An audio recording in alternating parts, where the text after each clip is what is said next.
I definitely went through such a long period of feeling like I had to apologize for setting aside time to do my art. I felt like I was constantly having to justify that this is literally my job, is to be creative. There's always someone who's going to just poke little holes in what you're doing. That's Martina Calvi, and I'm so excited to bring you guys this episode because Martina is the epitome of a creative working with her self-expression. If you don't know Martina, I highly recommend that you jump over to Martina Calvi on Instagram right now. Her junk journaling hobby and craft hobbies have created enormous communities. She's written books, she's got her own online store, the Tiny Store, and she is... I was actually a little bit shocked at just how she's doing her thing so much that still nothing has changed for her. She's got such a following. She's working with brands. She's obviously earning a living. And it's amazing to just see her in the same kind of space, finally working in an office, but like the slow and authentic growth. I adore her and I just cannot wait for you guys to hear this chat. Welcome to Process the Podcast. I'm Ariel Thomas, your host, motion director, social strategist, and founder of production company Cinema Tom, now founder of energy gummy brand Remy. Before we dive in, I'd like to thank the traditional owners of the land this podcast was recorded on, the Gadigal people of the Eora Nation, and pay my respects to their elders past, present, and emerging. Always was, always will be Aboriginal land. As you're listening to this episode, I highly recommend you guys pulling up Martina's socials and really going through it to understand what she's talking about. It is so visual what she does. And of course, she has a new book coming out, all of that. Everything that you need to know will be in the show notes, including some of my favorite projects that she has created. I'm so excited and maybe I'm in my junk journaling era. Let's dive in. How would you describe to someone what you do? If a random was like, how do you make money? Or like, what's your online presence? What do you say? I mean, it depends on the person. Usually anyone my parents' age, I just say I'm an author and they just go, okay. They instantly understand that because I write books about craft and creativity and how that improves your life and share lots of creative projects. But I also do a lot of stuff on the internet and I also run a stationery brand / store called Martina's Tiny Store. Which is the best. And now you have Tiny Zen, which I'm going to get into. Yes, and I also have Tiny Zen, a little magazine. Did Lola Young end up on that? Like that, I know. I squealed. I was like, oh my God, okay, we're going to get into everything. We'll get into it. How did this come about? Being an author, obviously, Geneva, I think, was similar. She had a big following online so that the publisher could kind of have trust in you that there would be book sales, right? Yeah. So take me all the way back to when you started posting your scrapbooking and journal life. Where did it start with that? Well, I've been posting on the internet for like 10 years. You were Tumblr girly? Yeah. And I was on Instagram from the start and I've always been sharing just whatever creative thing I was doing. I was like an illustrator. I was a music photographer. I've had lots of different eras of creativity. And it was only after I moved back from London and had no work and no life plans, I started to just like get back into my crafting. I was like back at my parents' house and just reconnecting with my inner child. And I started sharing that and the internet just like did its thing. Your parents' house is the best, isn't it? Because there's like fabric from when you were like a teenager and like some stickers and scissors and like little bits. There's just shit everywhere. You're like, yes. And you just instantly revert to being your teenage self. Yes. And like I feel like when I'm on my own, I'm a bit more of like a minimalist. But when I'm back at my parents' house, I'm like, the memories. And like all the things are just there. Yeah. So it's like a time warp. I don't know. It's the best. Yeah. And it feels like you can be more crafty there. I have no idea why. Yeah, I agree. It's just cozy. You feel safe. And yeah, I just had a really slow period in my life where I got back in touch with that stuff. And how long ago was that? That was probably 3-4 years ago. Yeah. And what sort of a following did you accumulate? What did you have when you first started posting it? I think I had like 100,000 followers, which was pretty steady throughout my 20s. That's amazing. Yeah, so I had a bit of a platform. What were you posting before? Just whatever creative things I was doing, like photography and illustrations, art, a bit of like collage work and scrapbooking. Like that element's always been there for sure. And then I've always kept a diary, always journaled, always had a travel diary. And then it's funny that the thing that you think is so normal and not special about yourself is something that other people are like, wow, that's so inspiring and I'm going to do that too. Like I've always kept a journal. I just never posted it like. Did you keep it to much. the extent that you keep journals now, like with all the pasting and the junk journaling? Yeah, I had full-on junk journals. Like, because when I was 22, I did 100 days traveling solo, so I kept a journal throughout that. Like, it's always been my like memory keeping form since I was like 8 years old. Like, it's just something I just do anyway. It would come up in post, but I didn't like really spotlight it as like my thing. Yeah. So sometimes you just have to look at what you're already doing and then be like, okay, post that. Yeah, wow. Yeah. So when did it come about that you were like, I'm going to double down on this? This is my thing. A couple years ago. I can't really pinpoint the exact time, but I think one of my scrapbook posts went viral on Pinterest as well. Yeah. And so I just kind of kept posting my pages, and then people just started to like see me as this scrapbook girl, and I was like, cool. I am her. Yeah, she is me. I will embrace this role, sure. If this is what you want me to be. But it's what I was anyway. I was just doing it. And where did the pieces of like you doing your own tape and you having your own stickers? Oh, when did all of that come about? So I just didn't see myself as a business girl. Having an online store just seemed like too much. And I made my own sticker sheet just to scrapbook with because I wanted something that wasn't on the market, which was like... And you're an illustrator. Right? Yeah, so that's not hard to do. Yeah. Okay. And this one was like real objects and trinkets from my collection that I took photos of and just random things. So I just wanted like random mundane objects as stickers. I made the sticker sheet. Everyone loved it. And they're like, please sell it, please sell it. And I was like...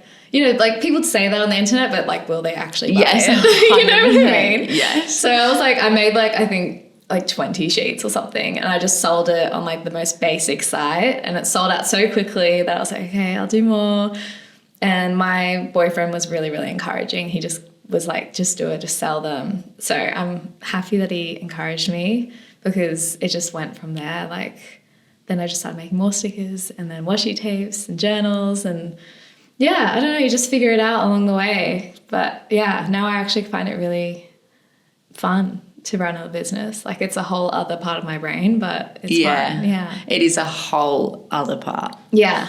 I think because you've got the demand and like your audience will always buy it. Whatever's new that you're doing, you can almost guarantee that you'll move the units. Yes and no. Do you think like that? Are you like, oh, like how do I increase sales? Like, are you there? I think as soon as I start thinking too businessy and too like a man, then I just am not going to enjoy it. So I've kind of doubled down on the fact that I don't approach my business like that. I approach it as an artist, as a woman, as a very sentimental, sensitive person, and that's my superpower, and that's what I'm always going to lean into. So interesting. Yeah, I just more think about like the sticker book we just did. I don't think of it as a product. It's a community project. It's a passion project. Yeah. And I will sell it, but it's not like that's not where I get the enrichment or the reward. Like it's more the idea that I get to bring these ideas to life, and that selling products means I get to make more fun things. Yeah. That's like the fun thing that actually motivates me. Like just making money, that's not enough. That's not, 100%. Yeah. It's interesting when you like start to look at this world and how many people own it for that, and you can really tell. You can, because it just becomes really inconsistent, and it fluctuates a lot and it changes. But you've got to be passionate about it for some other reason, because it fluctuates all the time. You have to have like some other reason you're doing it. It's not easy at all. No, it's so hard. I have a brand at the moment called Remy, and I brought you some. They're like energy gummies. Wow. Because I get brain fog at like 3 p.m. really badly, but I run a production company. There's so much to do, and this podcast. So I brought you some. They're really yum. Oh my God, and it's the best. But when other women buy the product, and I saw some content of yours being like, I think it was TikTok recently. You were like, I know their name. I'm like, that is a name that I see all the time and I love. Yes. When people reorder, you're like, literally. Oh my God. Like I think that's like my biggest struggle, is that I really do care about all the customers, and like I can't care about every single customer, but I do, and like they're my friends, like they support me, and I just feel so chuffed every time. And there's this one girl that's been ordering from me like since the beginning, and every time she orders, like my fiance and I are always like, oh my God, she ordered again. It's like our own little like, I don't know, way of measuring if a product is good. Like if she orders, like we're doing That's okay. so cute. Like we just love her. it's just funny. And she would have no idea, like, at all, that I have so much. None of these girls would probably have any idea that I really recognize their names and have a little, like, emotional attachment to all my customers. That's the best. I know, yeah. It's so nerdy too. We'll be like, oh my God. I know. I'm just sitting there, like, checking my Shopify orders, like, that girl. That's the best. So when you started to, like, take on the role that you have taken on the internet, which is a lot, like, you inspire a lot of people. What do you think it is about society right now, like your new pen pal project? Yeah. Or how is it, like, what did you call it?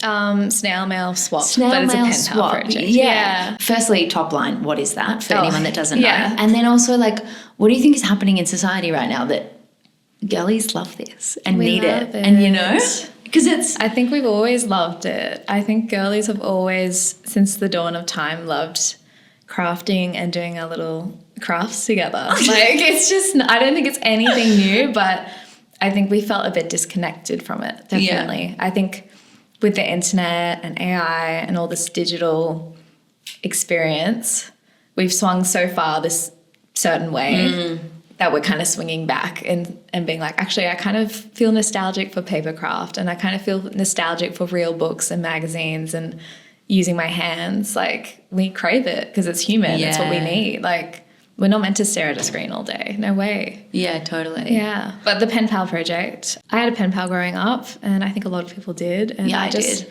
It's a nice thing to do. I always think about her. I'm like, where are you, bro? Yes. We met in Port Douglas by the pill. I hope Katie's watching this. I don't even know. Like, I don't know. I think about her sometimes. I'm like, what are you doing, doll? But I have no way of, like, finding her again. There's no way. Yeah. It's weird. Same with my pen pals. And I do think about How did you get them? I had one that I met at Disneyland in America when I was like 9 years old, and that's how we kept in touch. Our parents, like, exchanged addresses, and we just wrote letters to each other for a while, and I have no idea That is so cute that we did that. I know, yeah. So she's somewhere probably in LA. We'll never see each other again. But imagine if she found you on socials and was like, that's my fucking pen pal. Imagine. That is my pen pal. That'd be crazy. Actually, my best friend from kindergarten, she moved up to, like, Cairns, I think, and we kept writing letters for years, and we're still friends on Instagram, and she still, like, messages me, and it's so sweet. Like, that's so nice. Yeah. Long-term female friendships are the best. They are. It's really nice. And yeah, so I put up this post, sidetrack, just being like, if you want to find a pen pal, then just comment below with your details. Not details, like, don't give your address online, but just comment, like, your interests, where you're based, and you can just try and find someone to swap letters with. And it just blew up like crazy. Thousands of comments. So how did you manage that, literally? Well, I didn't have to do anything. I just had to, like, put the platform out there, and people just find So did their they own. DM each other? Yeah, they DM each other. Okay, you see people replying in a spreadsheet or something. I was like, girl, what? No. I just provide the platform and the space. And I think also just saying, like, I think by me putting it out there, I was saying, like, this is something I'd like, and it's okay if you'd like to do something like this too. Like,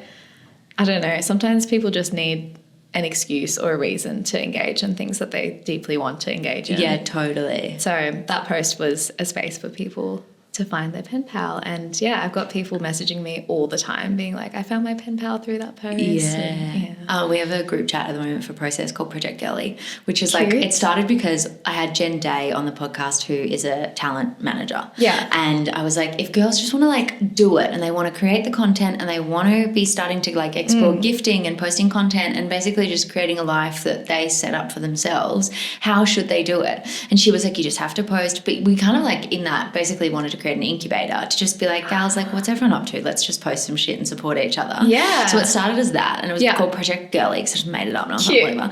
And now it's turned into this full advice column where the girls are like, hey, I really want to, like, put my work forward, like, creatively, like, people are content creators or photographers or illustrators or whatever, and everyone's going in there asking each other for advice and shit.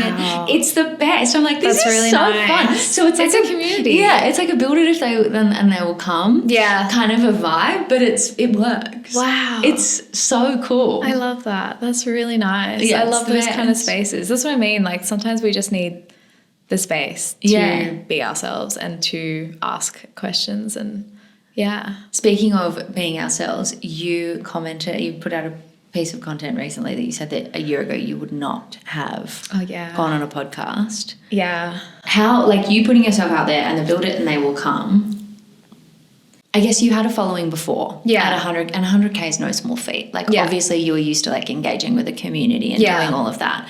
But to say that you were shy to go on a podcast, well, like, how was your confidence? Yeah, I guess I've been on podcasts, but I think I was more just shy to go on, like, as myself. Like, I think I've done a lot of, I don't know, just masking and just, like, overly confident in the past. Yeah, 100%. I think in my early 20s, I was, like, hyper independent, really wanted to come across as, like, girl boss and all that stuff. And, yeah, it's only in the last few years when I've really become more myself and just been comfortable in that. I've also become a lot more shy because it's, like, I don't know. It's like, okay, this is actually me now. So it's been hard. Yeah. That's amazing. Yeah. So, yeah, a year ago I was still, like, kind of unsure what that looked like on camera, like who am my real self, and still figuring that out all the time. Still feel like I don't feel totally myself sometimes. But if you've been posting online for that long, like, what does that literally feel like to be like, who was she that was it just a fake it till you make it? Or was it like you being like, hey guys, welcome to my channel? Listen, I've never had a hey guys, welcome to my channel thing. Like, I've always actually been quite, even though I post a lot, you'll notice it's mostly like text posts, it's imagery. Like, I express myself through all this other stuff, but it's not like me talking to a camera very often. Lately a bit more because I'm feeling more just whatever about it. But yeah, I never really did like a, hey guys, this is me, chat to camera. I was always like very camera shy and really didn't want to.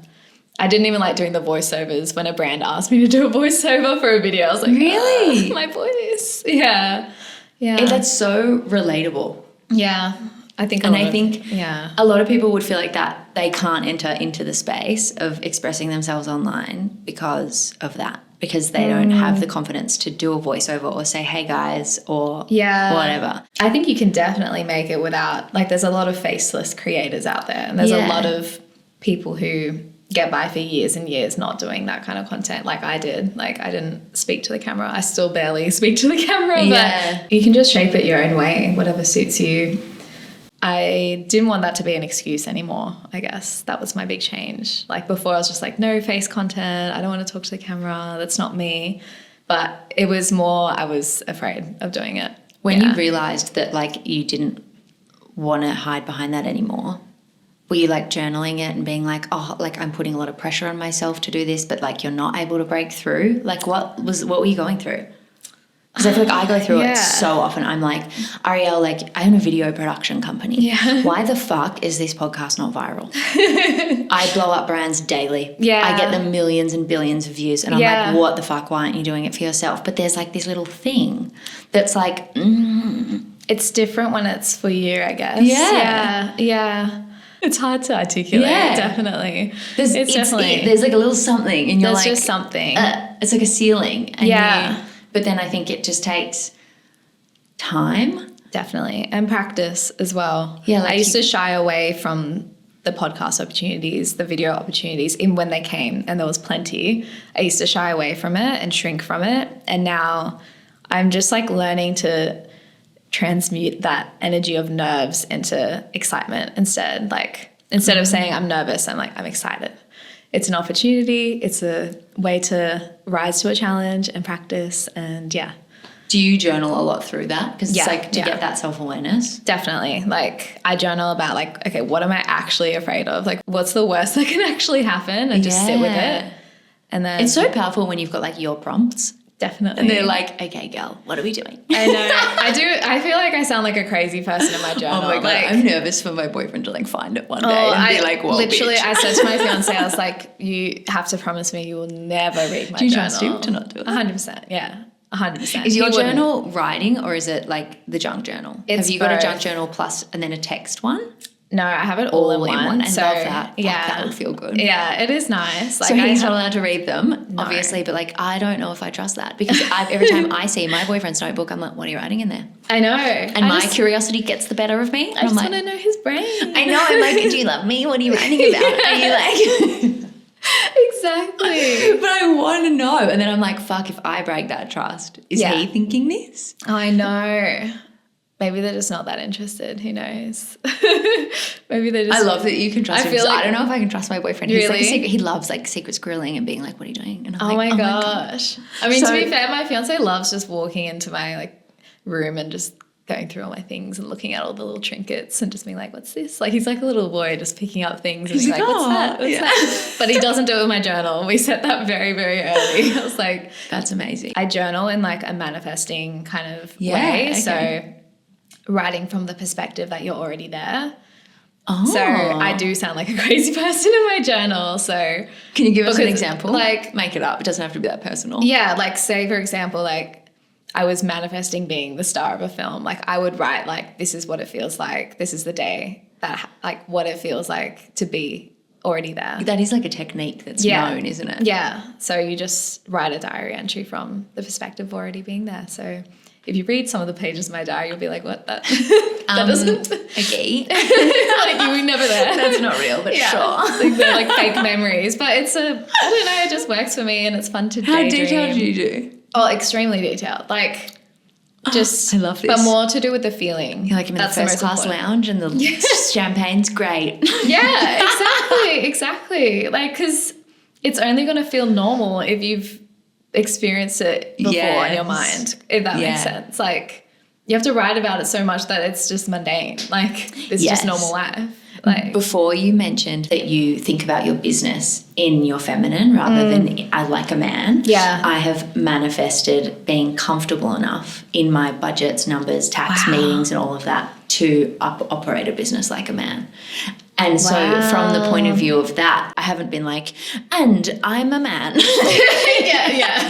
But I've been like, diary, today I'm a man. My pants are on and I shaved today.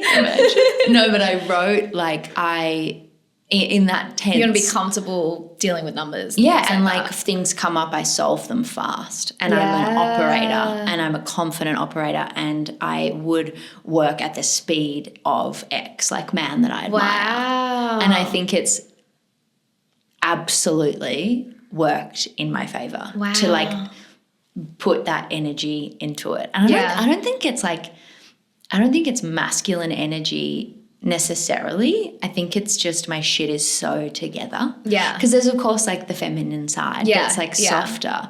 I feel like I think about it more like an organized side. Organized. I mean, naturally we think of men for that example because there's not that many examples of women maybe in that role or who project that side of themselves of being like super organized CEO. Yeah. I don't know. But yeah, totally. Yeah. Like I wrote it like I have to be really comfortable with my cash flow and going in there and like understanding and asking clients and being more firm. I had a massive cash flow problem last month, and if I read that diary 6 months ago, who I was projecting, manifesting that I would become, I'm her already. Wow. Which is crazy to think because I'm like, who do I want right now? That's the thing. It's actually crazy. Yeah, it's really cool. It really works, that stuff. Yeah. Wow. So when you are journaling, do you write about it, your career? I want to be doing this and my show and the I want to sell X amount of books and I want to do this and this and this. I try not to think like numbers so much. I really do channel the emotion. Like, I think that's where the real magic happens. How you actually get there is less important. Like, it's more I want to feel like I've brought together a really strong community of people like me, and I want to feel like I'm giving them something important, and I want to feel comfortable and safe and happy and, you know, all those things. Yeah. And so that might look like, you know, a line down the street for the book launch, which did happen. And like, it might look like these images will pop in my mind, but I won't be like, X amount of books. Yes, X amount of sales. Like, it's visual demand rather than figurative demand. Yeah, exactly. Okay. Yeah, it's a bit more. Yeah. So when you do that, are you? This is getting so woo woo. I'm really revealing my spiritual crazy but I side. think it's so important.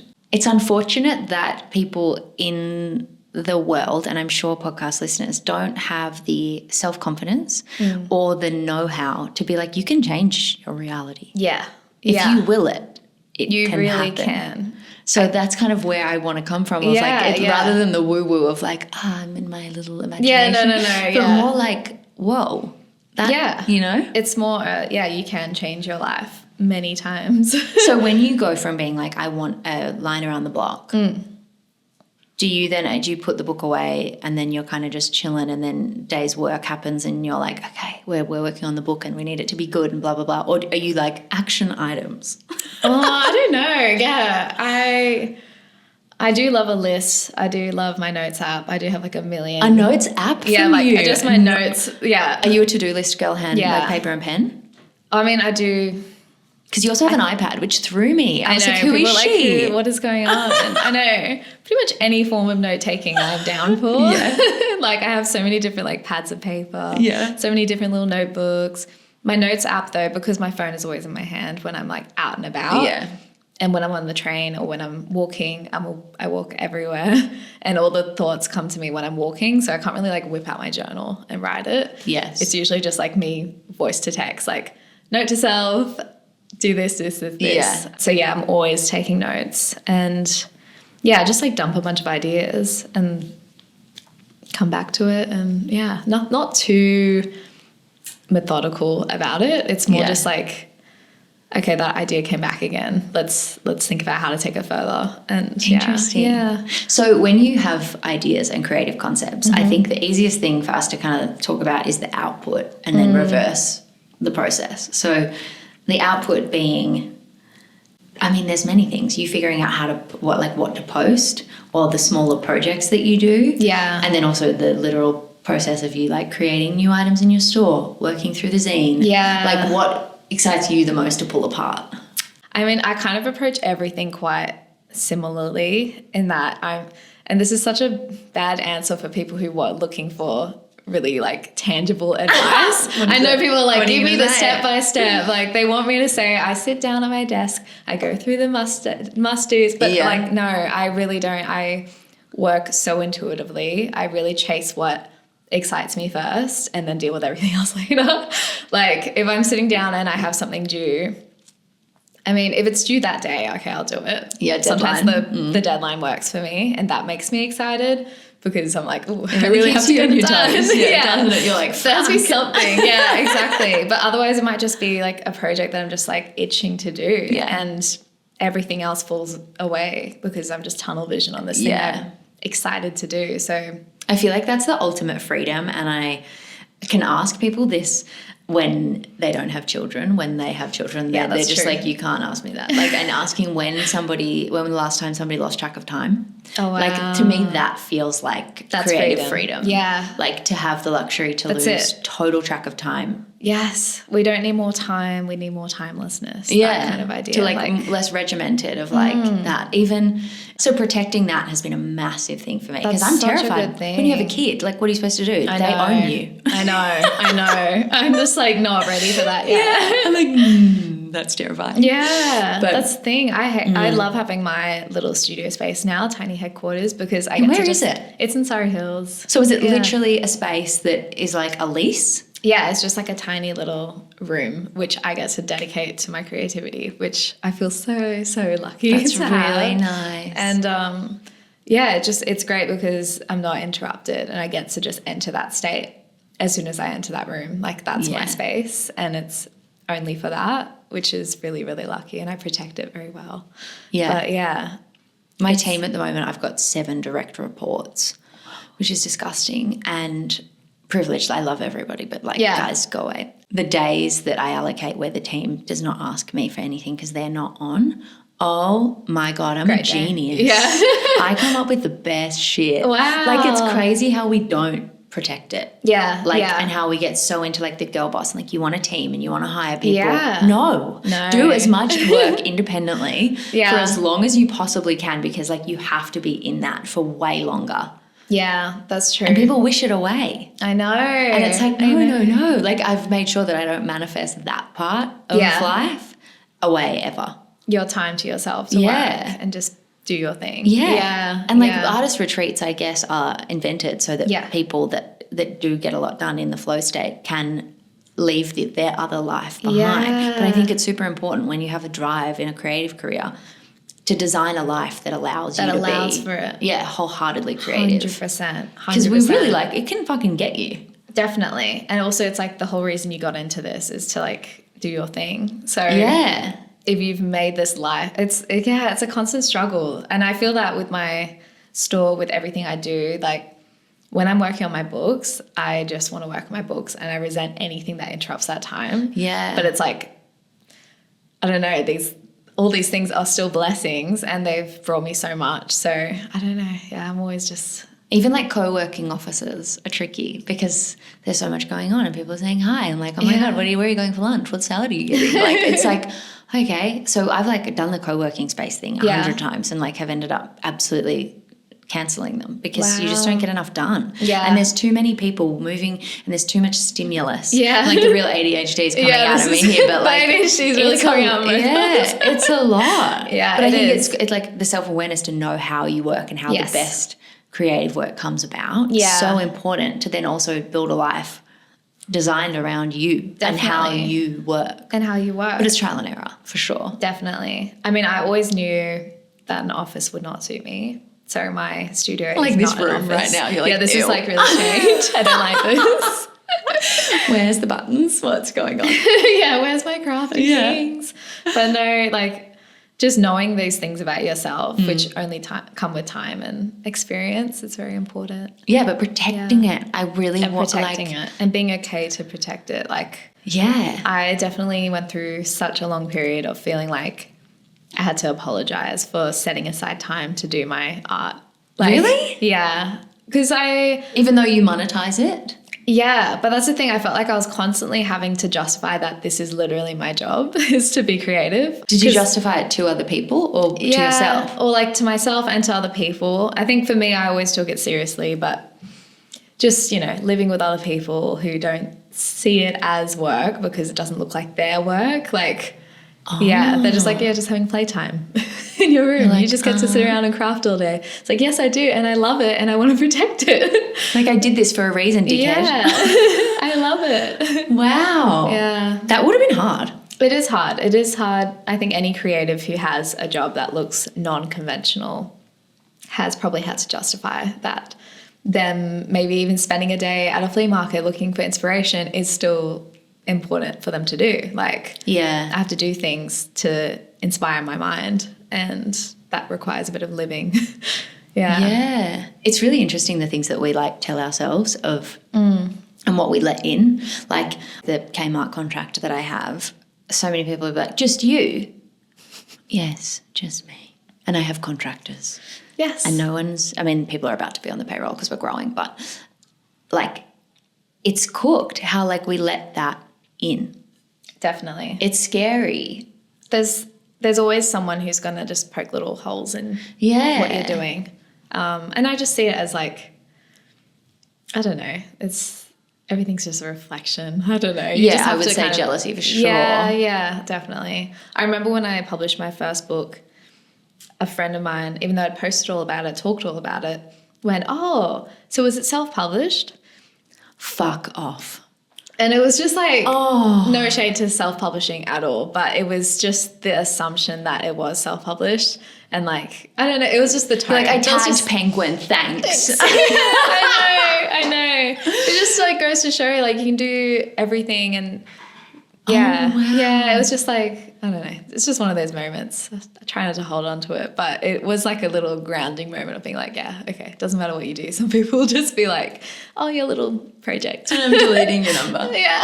People used to say that to me all the time because I used to act. People would be like, you still doing like your little acting thing? I moved to New York. I went to college. I upheaved my entire life and went to one of the best schools in the world. Incredible. And people suck. I know. But it's incredible that you've like built a bubble. It's a bubble that like is yours and you're protecting it. I love that. That's it. I'm like, I don't even talk to this person. Like, Good. It's fine. And it's like not even necessarily like I cut them out or anything dramatic. It's just like naturally when my life has evolved, they're not in my bubble anymore because they don't bring a good energy. The grass grows where you water it. For sure. That's it. Exactly. Yeah. So flea markets, you dedicating time to go to them? Yeah. Or like what else are you doing so that you feel creative? Actually, can you give me like a day in the life of yours? Yeah. I mean, I don't have like a good, like, I start my day doing this. Like every day is different. I'm so chaotic sometimes, but I do love like, a slow morning. I might go to Pilates. I might go get a coffee somewhere.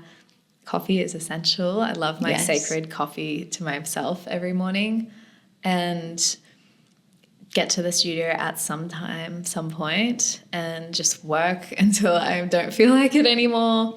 What do you think the differences in your creativity are being in your own dedicated space versus, was your old room? It was literally my bedroom. So was it your bedroom that you shared with your partner? No, we don't live together. So no, it was my own childhood bedroom. That was your bedroom. Yeah. Okay. Yeah. So that was hard because it was great in some sense because I was so tapped into my inner child. The whole world, Yeah, it was comfortable, cozy. Never felt like I was working because I was just like in my bedroom. But also living with other people, love my family. But, you know, it's distracting. Yeah. Yes. And now I get to just be like, I'm off to work. And they're just like, cool, off you go. Wow. And I go off to my studio space and people just really respect that that's my workspace. Yeah. And I can mentally think of it as like my dedicated creative space, which has been really good to have that boundary and separation. Yes, it's really important. I really like that separation. I love it. Yeah, it's really nice. It's amazing that you got so far in your bedroom though. Yeah, I know. Like that's crazy. Yeah, I did. I started my whole business in my bedroom, packed all the first orders at home, wrote my first book in my bedroom. Like everything was done from there. So, you know, you can do anything from wherever you are. Yeah, you really can. Yeah. And like TikTok's free. How It good. is. Yeah, Instagram's great. Internet's great. Yeah.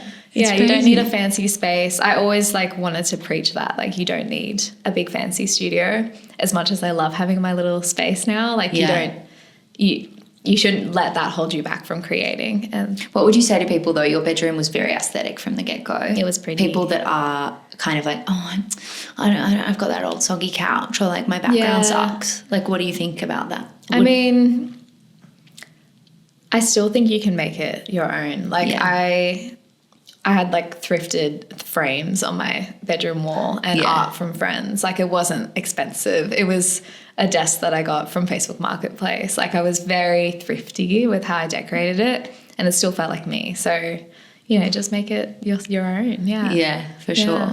When you talk about writing your book, I think I would love to go through the process of that. Oh, yes. And you have a new book coming out. So is it Spilling Too Much Tea if we use that as the blueprint of what we're talking about? Or should we use the original one? They were quite different, the process. So my first book, The Art of Memory Collecting, was 15 different craft projects. Okay. And I felt like I had those projects just ready to go. Like I've done a million craft projects. I had like a lifetime worth of projects ready to be documented. So it just like fell out of me. It was so easy. What kind of projects were they? Like little like Altoid wallets, like trinket tins, memory boxes, my scrapbooks, like patchwork fabric hangings, things like that. Just like cute projects that I just do. So when Penguin approached me to write a book, I was just like, great, this is so organic, easy. Wow. Flowed out of me. I was less confident though because even though I had a strong vision, I had no idea how a book came together. So yeah, you're like, cool. What? Yeah, literally. What do you mean? I turned up to the book photo shoot just like with all my craft things, like, okay, what do we do? Like, and it took like 3 days to shoot it. It was a lot of work. Whereas the second book, I knew what the process was. So I could kind of organize my thoughts a bit better. I knew how to approach it. The photo shoot was done in a day. Like we were so much like quicker with it. Yeah. Also, the second book is just about junk journaling. So, okay. Yeah. Right. So it was just photographing all the pages from my literal journal, which is also scary and different because, I'm publishing my journal basically. Yeah. That's amazing. Yeah. So how did it work for the junk journal one? Is it like step 1? Grab some things that mean something to you. Like how does it? Well, I guess as you probably figured by now, I'm not really a step-by-step girl, but I basically took 52 pages from my journal and coupled them with prompts to get people inspired. So on one page you'll have like the prompt like, what's in my bag? And and then there's like a list of things that you could collect for your journal, like ideas to get you like inspired. There is a step-by-step process if you want to follow it, but I'm always sort of saying like, this is a scaffold for your creativity. It's like your companion. It's your guide, but just take these ideas and run with it. And then on the next page is my literal journal for you to copy or get inspired by. Yeah. So, yeah. There's a very, very famous photographer called Peter Beard, and he used to live up in Montauk. Like, he was like between New York and Montauk, kind of, which is Long Island, like north next to the Hamptons. His like shack was right next to Andy Warhol's. Very, very cool time. He is probably the first junk journaler that I ever saw. Wow. And his journals are literally like enormous A4 yearly books. Wow. Like year diaries. And he used to go photograph like supermodels with real tigers, like in like the middle of whatever. I think I know his work. I'm very visual, so when I see his work, I'll see it. He would like have. Is he on TikTok recently as well? No, he's dead. He's very much dead. He is he's old very school. Internet of me.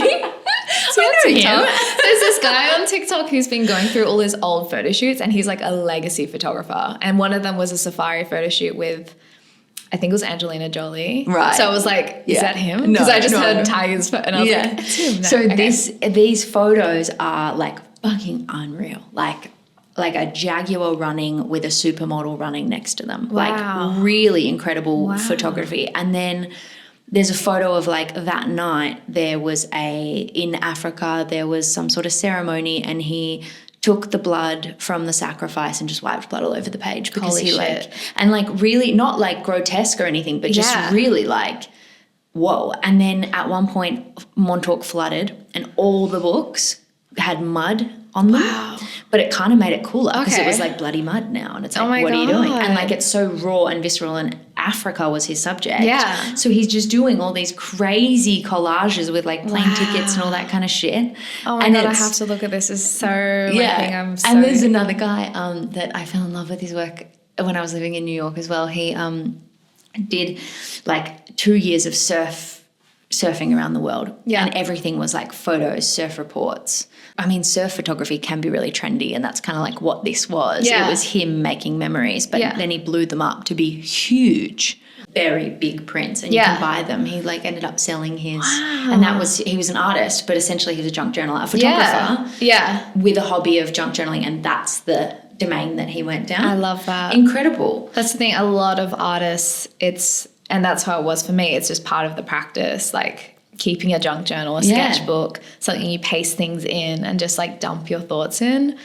It's just part of the process. I think every creative should do it. I think every non-creative should do it. I think it's junk journaling. It's just like, it's my honor to bring it to more people because I think it's so good for everyone to do. And I go into it in the book being like, all the ways that junk journaling can change your life, whether you're a perfectionist or not a perfectionist, a creative or not a creative, like it's for everybody, and it's not something to be good at. It's a creative act, which is so powerful and so good for you and your brain. When you were at Fashion Week very recently, Bianca Spender's show they had prompts for you guys. Yeah. That was, what do you want to let go of? Yeah. And you wrote perfectionism. Yes. How does that work for you? Because you're a junk journaler. There's like perfectionism can't. Well, that's it. It's an ongoing thing. Like then junk journaling is a way to sort of let go of that. I think especially if you're a creative professional, you're used to things looking pretty good because you're good at making them. Yeah. Yeah. So junk journaling has been my way of just like letting ideas flow, letting them be imperfect. And that's amazing. Yeah. Not saying I've conquered the perfectionism. No. If somebody was to be like, what is junk journaling? How do you do it? Like, I know that you're not a step-by-step. We've established that. But what would you say you like if you were to junk journal do you junk journal usually like a week? Or like what's your gathering to be like, I'm ready to junk journal? Because every day is a lot of that's a lot of materials, and also photos printed and all that. People kind of stay away from junk journal because like the literal printing of photos is tricky. Yeah. I don't think any of my prompts really tell you have to print things. Yeah. It's more just about collecting things, reflecting and creating with them. Yeah. But weekly is good. I think weekly is nice. That's not too much pressure. Like Sunday afternoon, just you pour out all the random bits and bobs in your handbag and just paste them in and just reflect on what you experience that week, even if it is just mundane. Yeah. It's just like there's something beautiful in that because it's literally your life, like these small moments. Yeah, totally. Yeah. We're doing a deep dive at the moment. We're in the middle of recording it. It'll be out by the time your episode comes out, called From Scratch. Cool. And it's a deep dive to help people get through winter without sort of romanticizing Europe or whatever. And I constantly, as a creative, am shown TikToks and Reels. People don't know what they're referencing. They're referencing something very recent, but they don't understand that shoot actually came from that stimulus actually came from this. Love that. So I discovered it on the podcast that many guests around mid-30s to 40s were heavily influenced by Sofia Coppola's Virgin Suicides. Yeah. So when we think of girlhood and when like femininity like that is captured in Rush, Vogue, all of that, because we've got this amazing cohort of female photographers in Australia, similar in age, that's their direct stimulus. But that came from the delicate need. Sofia Coppola's older brother passed away when she was 15, and that was the first time that she ever felt seen in grief from the novel. Wow. So she took everything that she loved about girlhood, of like the trinkets and the things and this and that and the femininity and the doilies of sisterhood and girls, and put it into Virgin Suicides. And then that manifested, and still like that tragically beautiful look and feel now is in the pages of like Daisy Marc Jacobs. But people are kind of like referencing that, but they don't know that that's referencing that, that's referencing that, that that's inspired by the book, and that book was inspired by the product of its time and what things that were happening. And Sofia Coppola, as an example, is like Lost in Translation is a direct reflection of the breakdown of her marriage with Spike Jonze. Wow. And so the art of collecting memories is so parallel to, I think, every great artist, because essentially that's all they're doing. They're living through something and then they're like, fuck, I've got to get that skin off me like a snake. They shed it and then they are shaping it into whatever their form is. 100%. 100%. Like even Michelangelo. That's a beautiful way to put it. Yeah, Michelangelo worked in a morgue. Like that's how he's so good at sculpting, because he's like, oh, I know this. Because I do this. Like, it's insane that like that job would manifest as David. What the fuck? That's crazy. But it's so important, I think, to take stock of your own life and work out what, and like even personally, recently I got asked what, like for my whole body of work, dating back to like 2016 as a fashion filmmaker and like commercial director. And I did all the work and I put it into an Excel spreadsheet of all the shit I was proud of with the links and everything and the brand that it was for and the budget that it was on, so that this agency could potentially see what I could do. And they were like, your best work was in 2016. And I was like, sorry, why don't you just fucking stab me while you're at it, because that's so insulting. It's like 9 years of shit then. And then basically they were like, no, it's 9 years of you being under such commercial pressure to make money, to survive. That you haven't been artistic. And it just shook me to my core. Wow. And then now looking at the beauty of these films and like the great creatives that we all look up to and where they're really referencing and where this stuff is all really coming from. It's in the fabric of their life. 100%. And taking stock of that and more honouring it, to not be like, oh, life's getting in the way. No, life is the way. It's crazy. That's right. So when I saw you and I saw that your book was called The Art of Collecting Memories, I was like, yes, queen. She gets it. That's it. This book is, I mean, you'll see that I am a girl that grew up on Tumblr, grew up reading Rookie Mag, grew up reading Frankie magazine. Like all of those influences are so clear to me in the book. Like who I am as well, being sentimental and just being crafty and all that. Like it's a product of me and of this time.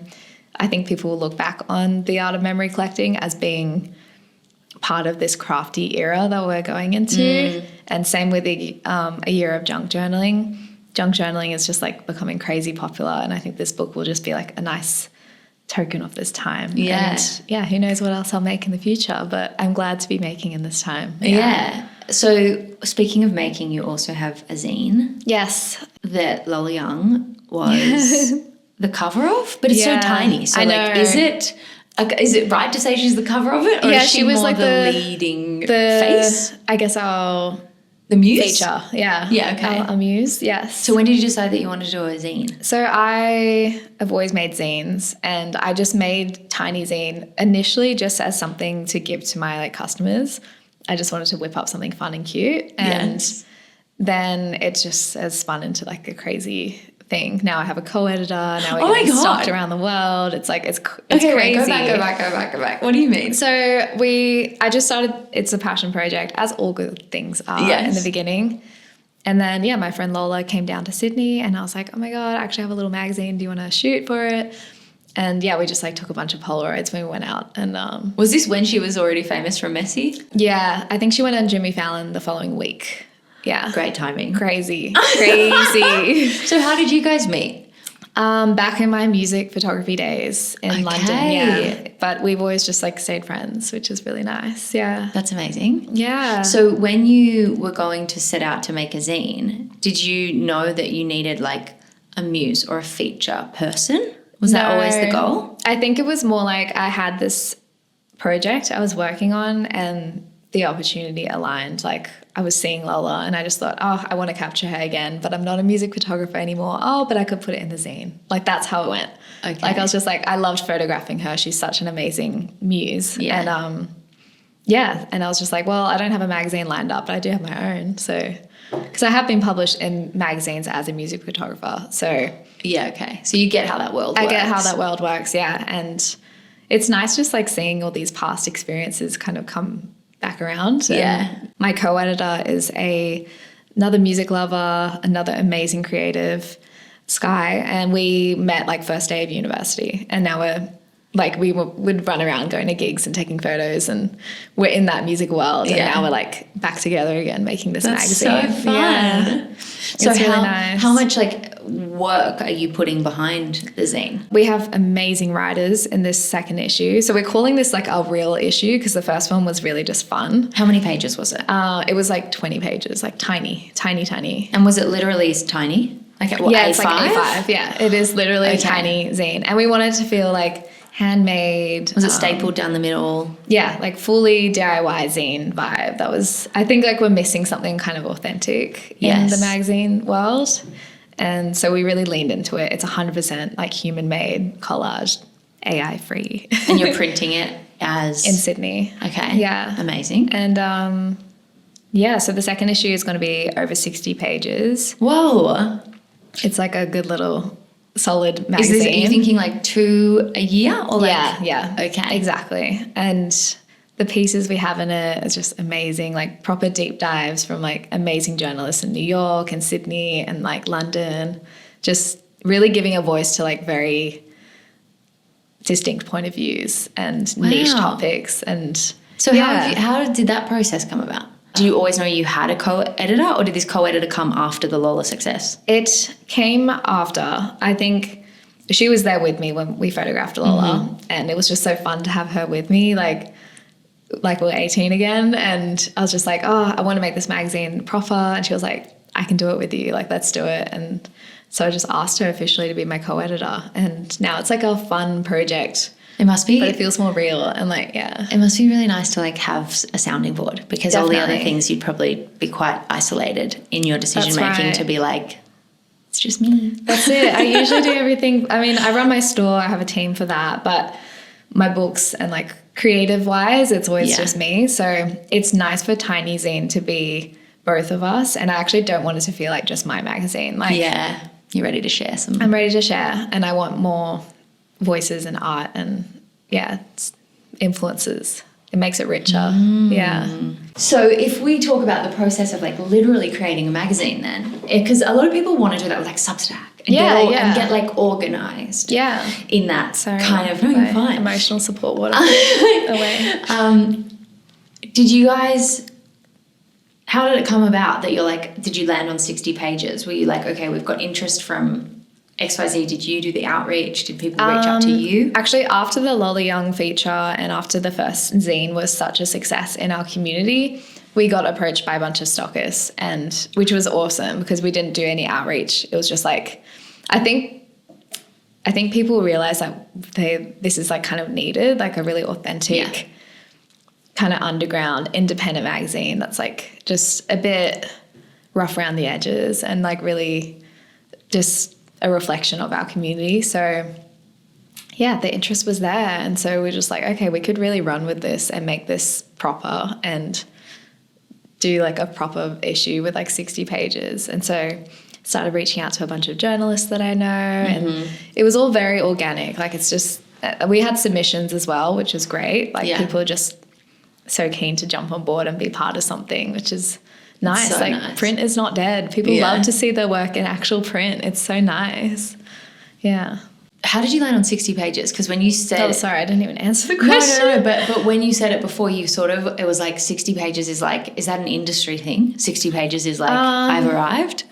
I think so. I feel like we just kind of were naturally putting it together, and then we just needed a number at some point. Otherwise it was going to be 100 pages and just keep going. Have you got, like, how far in advance are you working? We started working on the second issue in April, so a couple months, and it'll probably go live August. So it's quite a long process. Like we lean into the fact that it's slow and intentional media. Like it's not fast the way we produce it. We handcraft every page. We write long articles. We want it to be slowly made and slowly consumed. So I love this. yeah. Are you monetizing it? Have you got like sponsors and stuff that are like, hey, we'd love to buy a page? Yeah, we do a couple of interests, but we just wanted to feel right as well. What type of brands are like right for that? Any brands that our audience would already be loving, that would make sense. Yeah, okay. But we're not going to do like an energy drink or anything like that. Like, sorry. So what sort of places do you wholesale to? We're stocked at Urban Outfitters, stocked at Free People, stocked at... Whoa. Yeah. So if you walk into a Free People in the US, your stuff will be there? In Christmas, yes, it will be. Not yet. But in Urban Outfitters everywhere in the US. And they've got like your tapes, your stickers. Can't say what they have yet, sorry. Okay. No, it's fine. Free People will be something very special. They're part of the same group, I think, as Urban Outfitters, so it's similar process. This is so cool. Yeah. Urban Outfitters I've been working with since last year. They were one of my first stockers, which is crazy because that's like the biggest stockers you could get. But I feel like they're really supportive though of so supportive of girls that are killing it. Like they've got 100%. Maddie from 35mm. They like have her cameras in there and stuff. Like, and she's just a Melbourne girl. Now she lives in New York, but Yeah. No, they're so supportive. They're so on it. And then, just like a bunch of boutique stores, sticker stores, crafty stores, which I love. And it's important that I have someone who is like one-on-one dealing with them because they're also my customers. Like we want a good relationship and we support them as much as we can. And I just love that my customers can walk into stores that they love and find my products. That's international, right? Yeah. Are they stocked in somewhere in Sydney? Area Books in Sydney. Oh my God, fuck yeah. I'm going to go. Yeah, you should. Yeah. Oh my God. And Pinkies in Melbourne. Oh my God. But it's So good. is this for the book? Yeah, the book is everywhere. I think it's even at Kmart now. Like it's gone full mainstream. That's amazing. But yeah, business side, don't really talk about it. So it's like odd to chat about. I know. Yeah. I know you don't talk about it because I feel like you brand it in a way that is, I think because there's still a lot of content live of like your label printer printing out all the shipping labels and stuff. Yeah. So people have that vision that you're the one on the tools like doing that yourself. I think people know that I have a team because I'm always talking about how my warehouse deals with the orders. Okay. And I showed that when we first got it. I was like, this is an amazing new step. And if I want to preserve my time for creativity, I can't be packing every order. I just had to kind of be like, okay, no, I didn't start a business to be packing orders. That's not my strength. Yeah. It definitely wasn't. I was definitely missing It's things. really fun though. For the first 20 orders, it's fun to pack. Fun for, and then the you're first like, 5. this is a lot. Yeah, exactly. Yeah. So I don't pack orders anymore. Don't have the time. But I think a lot of this business side has been me learning to accept help and ask for help. That's been a really hard thing for me and still is really hard for me. I still really struggle with it. I know with where the business is going, I can't be running this with just a small, I need people for sure. I need full-time staff. I need Where do you think that it's going when you say that? I think you're obviously thinking about it, but it's an intimidating thing to then say out loud. Yeah, exactly. I don't like. Is it easier I don't to like to just jinx say it by saying more out books, loud. more stickers, more this? Oh, obviously, you know? they have plenty more books, plenty more products. Like becoming a fully fledged stationery store with an entire line of every type of stationery, but in my world and my style, and collaborating with amazing artists. That's a big part of where I want to go with it. Like, is that, I saw like Tomato Girl stickers. Was that a collab? Yep, that was a collab with Adrian. Did Adrian do those illustrations? Yeah. Okay, right. Yeah. So I just work with like a bunch of different artists, and that brings me so much joy. So yeah, supporting, commissioning, paying real artists, that's like a big part of where we'll go. How did you learn how to do that contractually? Well, I was an illustrator, so I've been on the other side. Oh, yeah. It's like a full 360. Yeah, it is. So I really am passionate about them being paid, and I really am passionate about like making sure everyone's comfortable and working with them however they want to work. Because I know that when I was an illustrator, I would always work on like a project fee. Some people prefer like a commission fee, blah, blah, blah. Like there's all different types of ways to work. So I just case by case, and yeah, I've been the artist, so I understand it. And I always just, like this one guy I worked with, she was like, you're the first person who's offered to pay me. I was like, what? Yeah. Miss Scusi? What? Yeah, I think she must be young or starting out, but yeah, I've been there. I did so much work for free. Yeah, wow. Yeah. That's so nice. Yeah. When you say that like where it's going and you currently work alone, as we've obviously mused, that it's a very good thing for creativity. How do you manage people to do their job, but then also, because that's hard when people are like, hey, I'm done, what do I do next? Or, hey, like, what else do we need to do today? But you're like, I'm in my zone. That's it. Excuse me. I don't know how I'm going to manage that really. Like, I think I'd like to work with people who are very comfortable working independently and can just check in with me every now and then.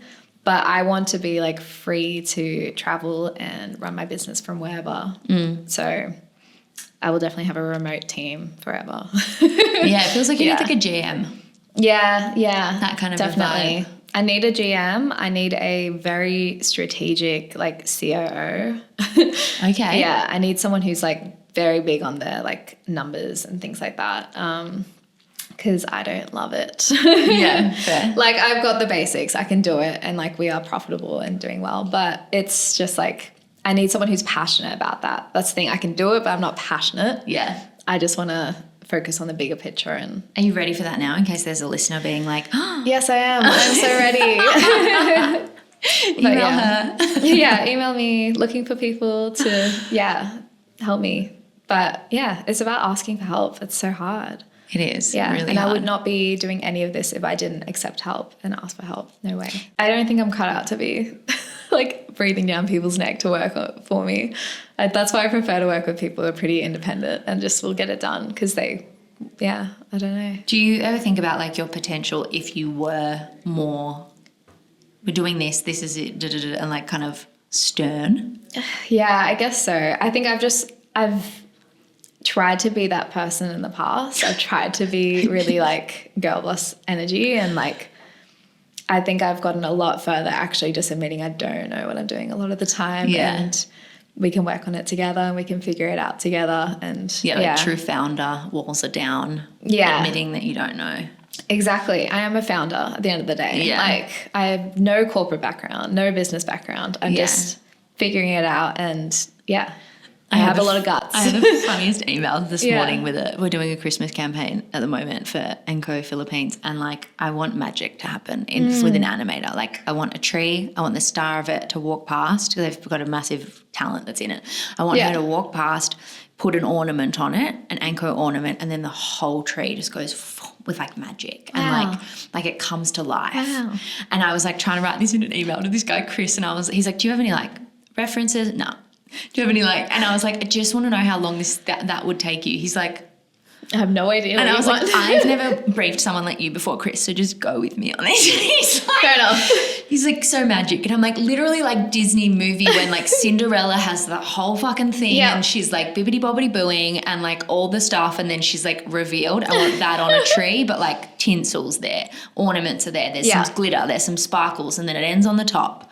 Go for it. And he's like, whoa, I don't work like this. And I was like, well, then you're not the guy for me, are you? We're not a match. We're not aligned. Sometimes we're not aligned. That's okay. But it's hard when like you don't, it's tricky. Yeah, that thing of like, we just got to figure this out together. I think it really is. It takes so much courage. It does. It's exhausting. But yeah, I fully admire you. Like the self-awareness to be like, I'm not in that girl boss. No, like, definitely not. It's amazing to admit it. Yeah. I'm not. I'm just doing it and I love it and I enjoy it and I hope it keeps going great and yeah. I like making things. That's the end of the day. Like I love making things and my business is just like another artistic expression in my mind. Like it's another way for me to make more things. So yeah, if anyone can help me keep running it so I can keep making things, that's great. That's great. Call me. And I appreciate my customers because they're literally funding my dreams. And I hope I bring them lots of joy in return. Totally. Yeah.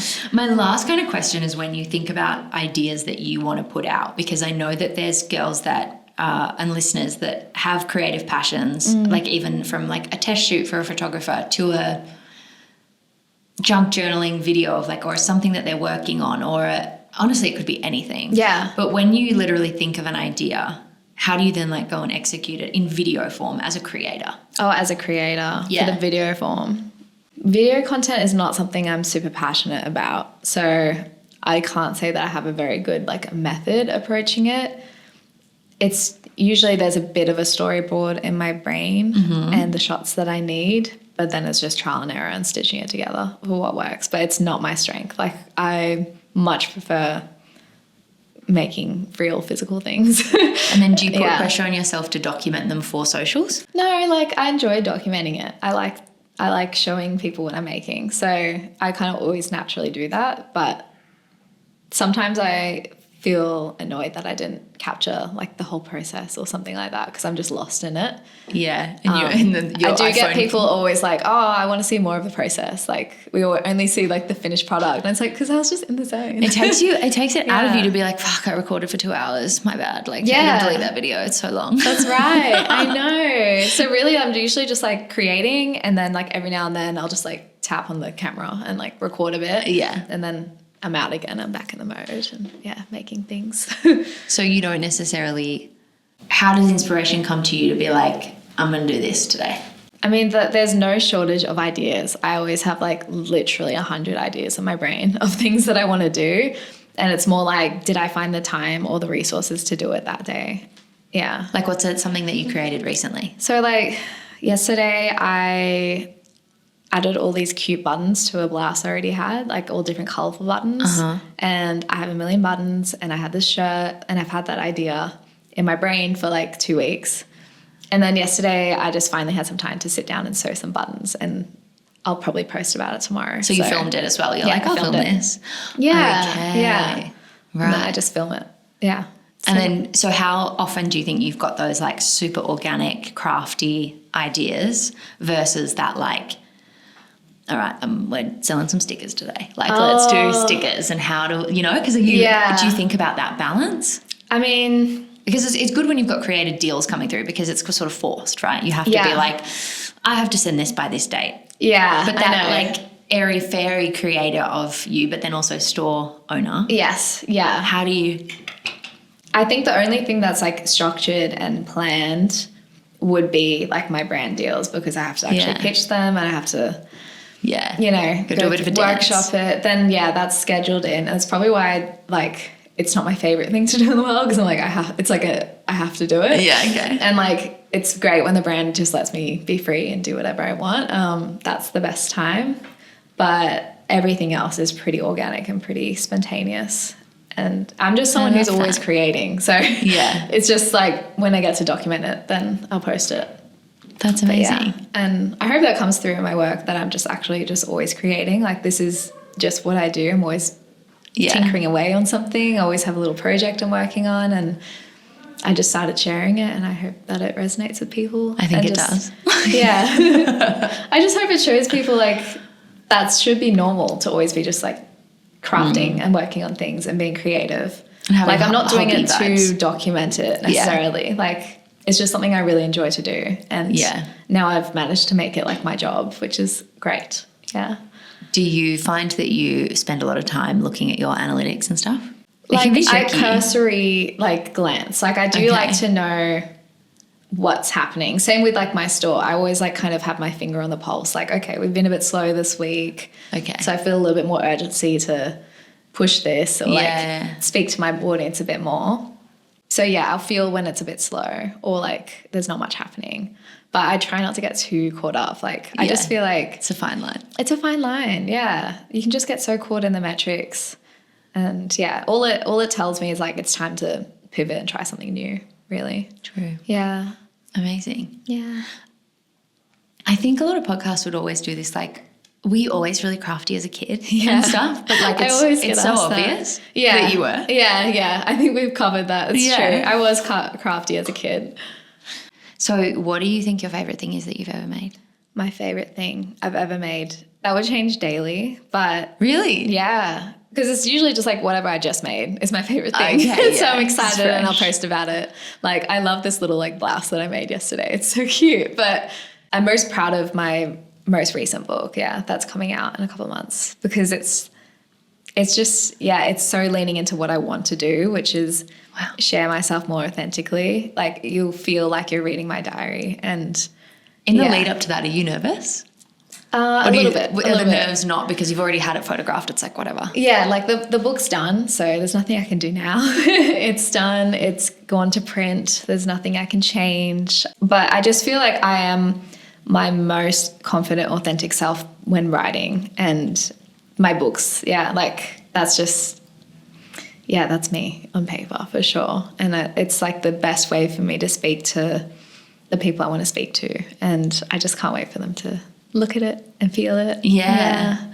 When does it come out? Do you have a date yet? October, like start of October. Yeah. And when does pre-order open? People can pre-order it now. People have already been pre-ordering it before I even announced it, which is crazy. I went into Mecca the other day and this girl came up to me and she was like, "Hi, you Martina?" And I was like, yes, I am. And then she was like, "Me and all my friends ordered your book." I was like, what? Like the new book that I haven't even announced. Like it was crazy. Because at that time, where do they pre-order it? They just found it on the internet. Like it is actually up. But you publishers put up the books like really early. Like there was no cover image, probably no description. It was just like Martina. It's like grey. Yeah, like just a grey little like nothing image. So wow. I love that my readers trust me so much that it will be a good book. They already pre-ordered it before they even saw the cover. So yeah. Wow. It's really exciting. So is it going to be online through your own channels or is it more like where do people traditionally order your books from? You can order everywhere that you order books basically. Yeah. Okay, amazing. It's officially out in the US,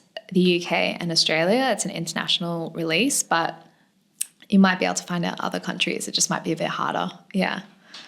Yeah. I'm so excited. It's crazy. People like you make me wish that I had like a process, like token of you being here.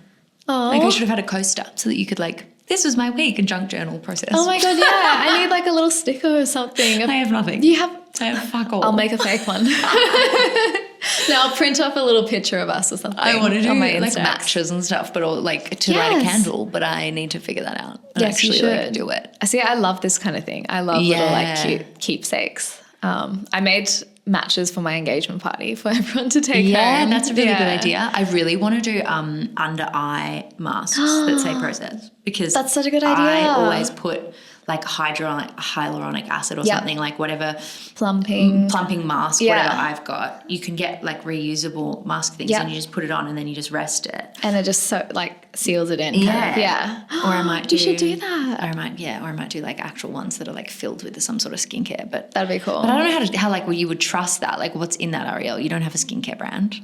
I mean, you've got a wellness. Like this could definitely fall under Remy World universe in my mind. Yeah.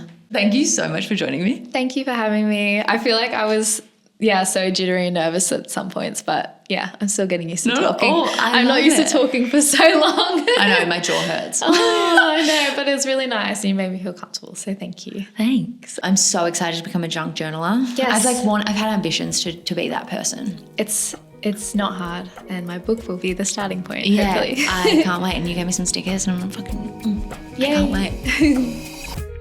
Thank you guys so much for listening to Process the Podcast with Martina Calvi. We've added everything in the show notes. She gifted me some stickers and I'm a full convert. I love this stuff so much so that over summer I collected shells and put them on this little biscuit tin that I got from the op shop. I'm in my full tangible memory girl era, and I do think that memories are really what make us up as people and as creatives. So storing those memories and finding a way to cherish those memories by doing something like junk journaling is so therapeutic, and I have loved every minute of getting to know Martina and diving into her world.